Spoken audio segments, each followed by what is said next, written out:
Hindi ganon si Mommy. Kahit na mag-isa lang siya sa pagpapalaki sa amin, ay mabait siyang tao.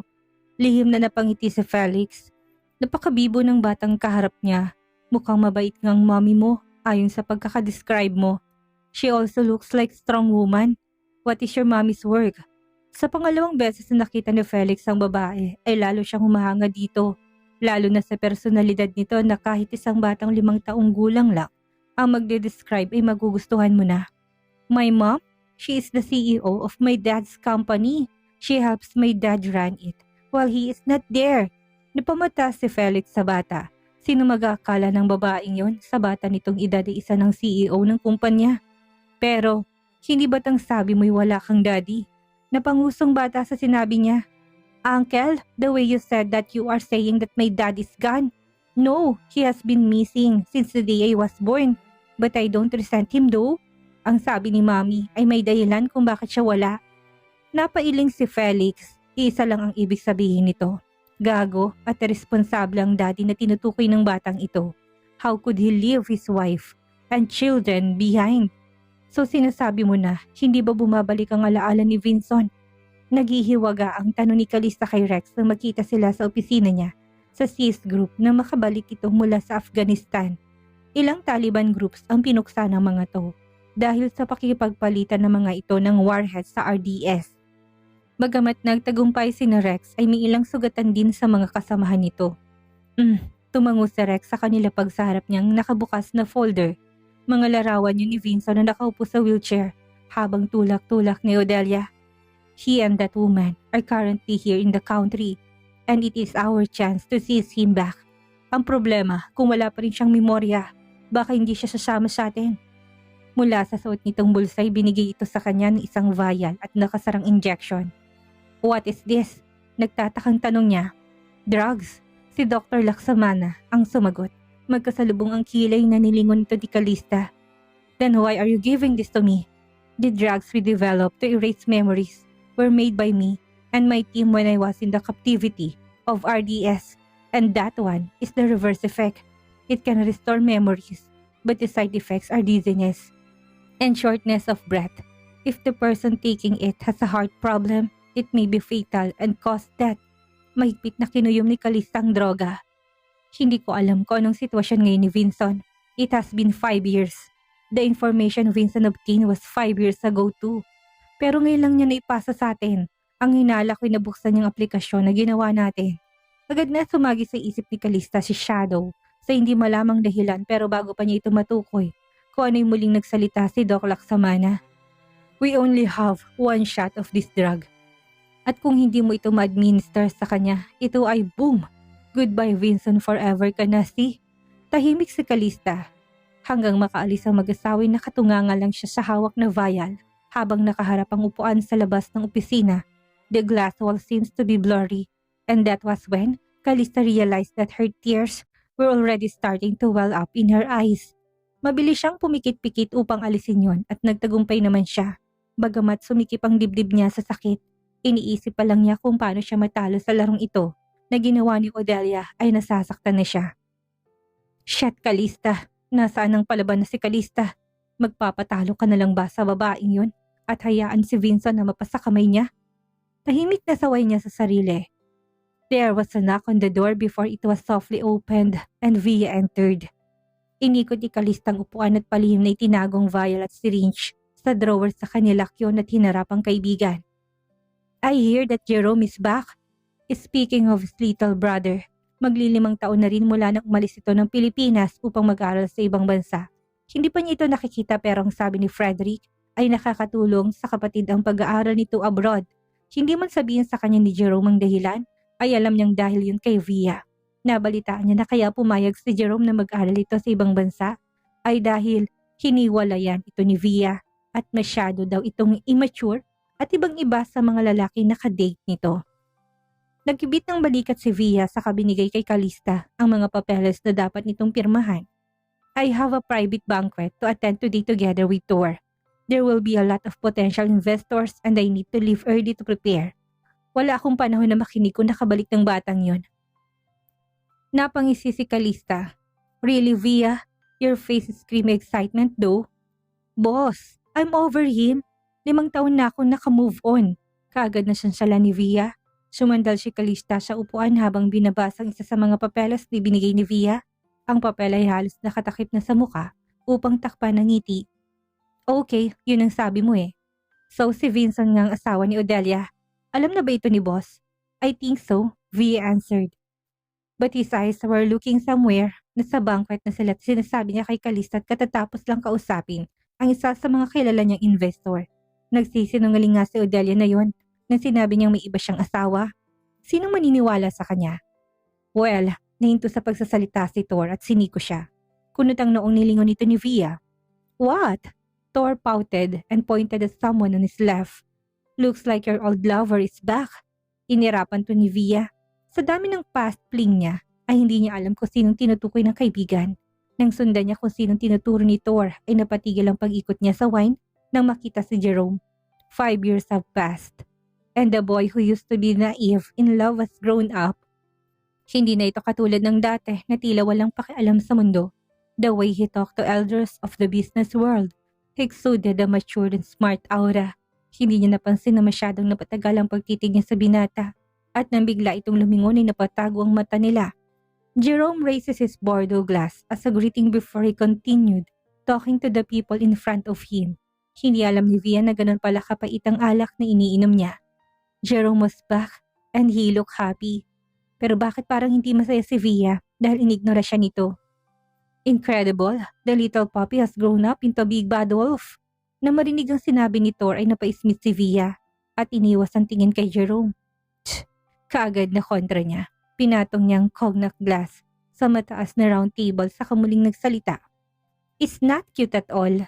Kinuha niyang clutch saka nagpaalam dito. I'm going to the bathroom. May banyo sa loob ng banquet room sa pinakalikod kung saan malayo sa mesa at ilang metro pang nalalakbay ni Via para makarating. Sa dami ng taong nakakilala sa kanya bilang presidente ng CIS Group ay ilang tao din ang humarang sa kanya para makipag-usap kaya lalo siyang nahilo. Pinagbigyan niya lang sandali ang mga ito, saka lang nakahinga ng maluwag nang makapasok ng tuluyan sa banyo. Naguhugas na siya ng kamay nang biglang may pumasok sa loob pero hindi niya ito pinansin. But when she heard the click that the door was being locked, she finally raised her head and looked at the person in the reflection of the mirror.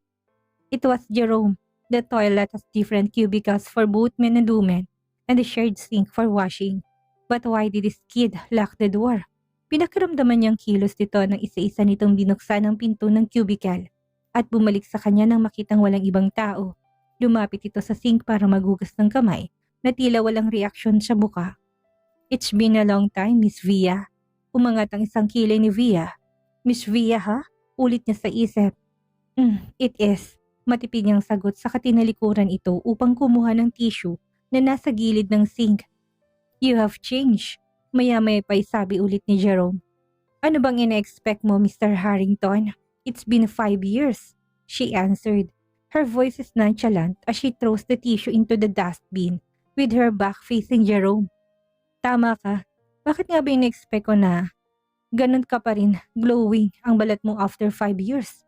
Well, as we age, our skin will deteriorate. Ha, seriously, she mumbled. Why is she answering this idiot?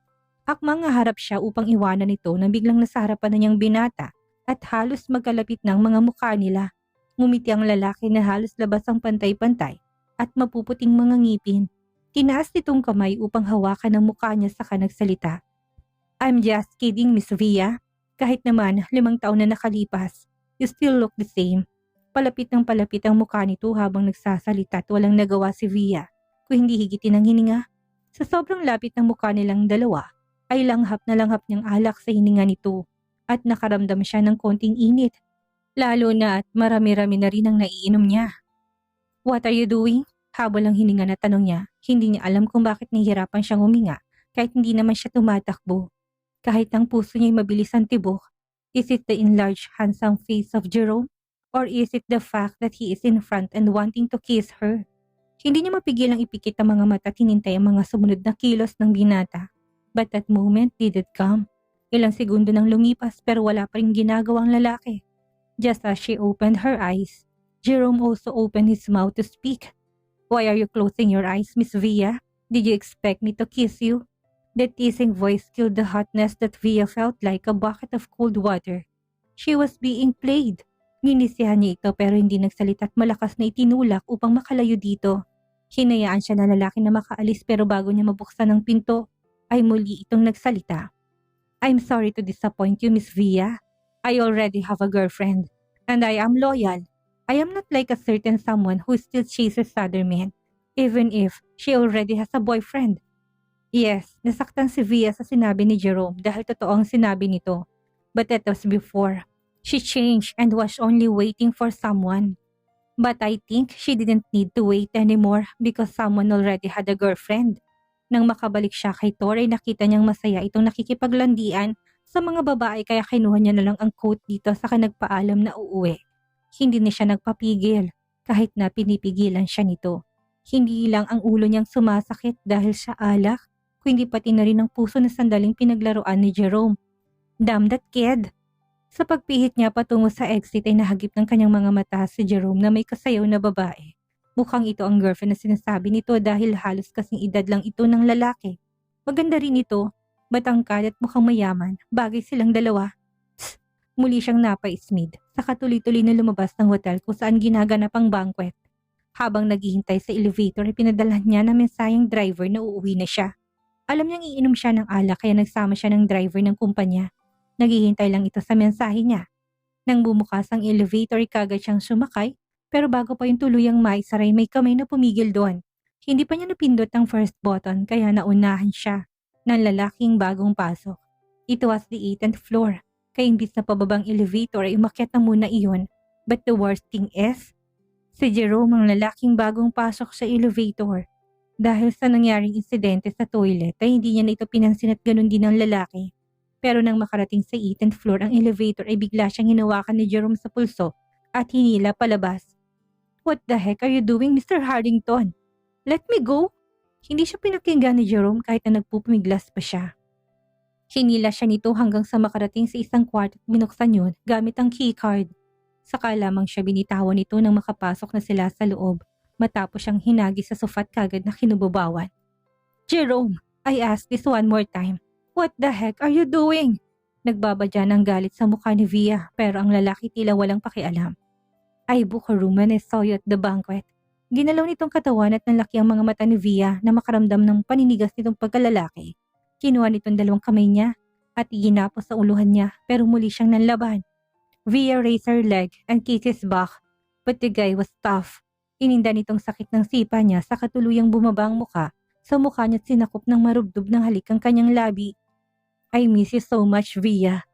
Ang dati nang nahihilo na si Via ay lalo pang nahilo. Dahil sa sarap ng halik ni Jerome. She also missed this. She missed him so much. Pero may girlfriend na ito dahil doon ay kagad niyang itinulak si Jerome kahit pa ayaw ng katawan niya. No, ang sabi mo may girlfriend at loyal ka. Why did you kiss me? Tinukod ni Jerome ang braso sa magkabilang gilid niya sa kamatiin na tinititingan siya. I miss you every day. He leaned down and kissed the top of her head. Hindi mo alam kung gaano ka tiniis na malayo sa'yo. Na hindi ka makita sa loob ng 5 taon. Alam kong ganun ka rin dahil hindi ka na naghahanap ng iba. Dahil hinihintay mo ko. I know how much you miss me, Via. Ramdam ko yun dito. Via wanted to retort. Gusto niya itong itulak. Dahil hindi pa rin siya naniniwala sinasabi nito na wala itong girlfriend pero darang na siya sa mga labi nito. Via, wala akong ibang babae sa ibang bansa. At lalong wala akong ibang babae dito. I lied and said mean things to you. I know I am an idiot for saying that. But I really miss you. Walang masabi si Via kung hindi hawakan ng 2 palad ang ulo ni Jerome at saka na mismong humalik dito. Ang klase ng halik na puno ng pananabik. I want you, Via. Don't blame me for being rough, Via. Labis ako nananabik sa'yo. Jerome, bakit ikaw ang sumagot sa cellphone ni Via? Nakasandali na magkasama ba kayong dalawa? Labis ang pagtataka ni Kalista nang marinig na boses ng kapatid ang naulinagan niya sa kabilang linya. Kahit tila bagong gising ito at namamaos ang boses ay kilalang kilala pa rin niya ang boses nito. Ate Kali, it's been a long time. Bakit hindi tayo magkita para mag-dinner? Isama mo na rin ang 3 pamangkin ko para makita ko sila. Marami akong pasalubong para sa 3. Kung katabi lang ni Kalistang kapatid sa ama ay kanina pa niya ito nabatukan. Inuna mo pang kalandian mo kaysa bisitahin ng mga pamangkin mo. Tapos ngayon kami pang pahihirapan mong pumunta kung nasaan ka man? Mami! Bago pa makasagot si Jerome ay bigla siyang tinawag ng humahangos si Santino. Mommy, Gianna and Gordon are fighting. Agad na sumbong nito, mabilis na pinunta ni Calista ang dalawang anak at nang makitang nag-aaway nga ang dalawa, ay kagad niya itong pinaghiwalay at pinagalitan. Ang dahilan ng away ng dalawa ay dahil lamang sa isang laruan. Dahil lang sa isang laruan ay nag-aaway kayo? Nakapamewang na tanong niya sa dalawa. Hindi pa man niya nasasawi ang mga to, ay muli na naman siyang nantala ng tumunog ang phone niya. Nang makita na si Jerome ang tumatawag gamit ang sarili nitong numero, ay hindi niya na sinagot pero muli itong tumawag. Calista ignored the call and continued scolding the two children. But Jerome called again. Sa pagkakataong ito'y wala na siyang nagawa kundi sagutin yon. What do you want? Sinabi ko nang kung gusto mo makipagkita sa akin na ikaw ang pumunta sa bahay. Mainit ang dugo na sagot niya habang pinandilatan ng dalawang bata na nakamata sa kanya. No, Ate Callie, hindi yun ang dahilan kung bakit ako tumawag. Nakita ko si Kuya Frederick na nandito sa hotel at pumasok sa kwarto ng pinanggalingan ni Odelia. Naalala mo pa ba siya, Ate Callie? Nanikitang mata ni Calista na marinig ang sinabi ni Jerome. Bakit ngayon mo lang sinabi? Hindi mo kagad ako binigyan ng pagkakataon na magsalita eh. Tsk, Calista tas. Sinenyasan niya ang dalawa na malalagot ito sa kanya mamaya. Saka dali-daling umakyat sa kwarto para magbihis. Text me the address. Kaagad niyang pinatay ang tawag at mabilis na nagbihis. Isa lang ang ibig sabihin nito kung bakit pinunta ni Frederick si Odelia. Nalaman niya mula kay Noriel na masyadong mataas ang amount ng bidding na ginawa ni Frederick para sa lupa dahil sinadya ni Odelia na magbid ng mataas upang palubuhin ang presyo. Kahit ng totoo ay wala naman itong balak na manalo sa bidding at para lang tumaas ang kita nito. Pero hindi alam ni Calista na hindi lang yun ang dahilan ng pinunta ni Frederick, kundi may gusto itong kumpirmahin. Dahil baliwala dito kung magkano man ang perang magagastos basta makuha lang ang gusto ng kapatid. Nang makapagbihis si kagad siyang nagmaneho patungo sa address ng hotel na ibinigay ni Jerome. Dahil gabi na ay masyadong mahabang traffic, kaya naman hindi niya na naabutan doon si Via na kanina pa nakaalis. Pero naabutan niya si Frederick at Jerome na naghihintay sa kanya sa kwarto na kinuha rin ni Frederick sa hotel. Sino ba naman na mag-aakalang dalawang kapatid niya ay mag-check-in sa hotel dahil lang sa babae? No, Ate Callie, you have to believe me. Nakita ko si Kuya Frederick na lumabas sa kwarto ng Odelia na yon. Kung hindi sila nagde-date, ano kung ganon? Matiim na tinitigan ni Calista si Frederick. Mr. Harrington, nakausap mo na ba si Odelia tungkol sa lupa? Pumayag ba siya na bababaan ng presyo? Nakakrus sa harap ng dibdib ang braso na tanong niya. Umiling si Frederick. She didn't agree and denied to the auctioneer that she was involved or the owner of that land. Bumakat ang galit sa mukha ni Calista. Tumalikod siya at dahil siyang pinakamalapit sa pinto, ay kagad niya yung binuksan. Ako ang kakausap sa kanya. Aniya habang binubuksan ng pinto, agad namang sumunod ang dalawa sa kanya para pigilan siya. Pero siya mismong natigilan dahil mula sa koridor ay nakita niya si Odelia. Natulak-tulak ang isang lalaking nakaupo sa wheelchair. Hindi siya nakita ni Odelia dahil nakalingon ito. Sa anak nito na nakamaskara pa rin pero sandaling nagtagpo ang mga mata nila ng lalaking nasa wheelchair. It was Vinson. It was clearly Vinson.